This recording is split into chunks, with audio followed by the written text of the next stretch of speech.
Good eyes, lovely people! Ayan, ito yung travel kami na traffic at mamimili kami sa wet market sa Nakaminato sa Uaray.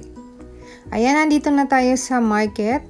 Ito yung mga bilihin dito guys. Ilan sa mga bilihin. Ayan. So, bumili tayo ng bulgan na isda. Ayan, pagkatapos nating namili at iba pa naming binili, nilagyan namin ng ice. Libre ang ice guys. Ikot-ikot muna tayo.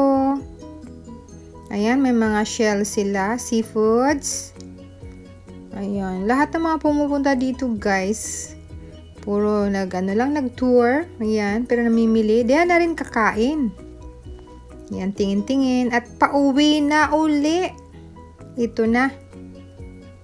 Pagka-uwi namin,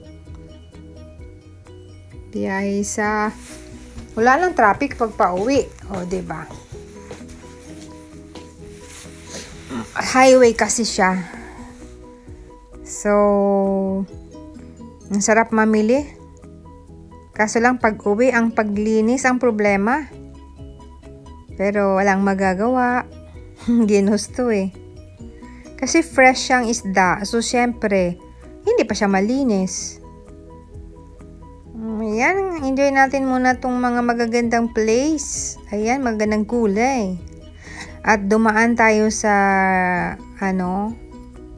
sa daanan na, yung parking area na mayroong bilihan. At kumain tayo ng ice cream. Medyo mainit today. So, kaya kumain kami ng ice cream. Habang pauwi uli, pabiyahe na. Pagdating sa bahay, linisan time, isip-isip ko anong gagawin sa isda. So, ang full video guys, abangan ang premiere natin or ang ating video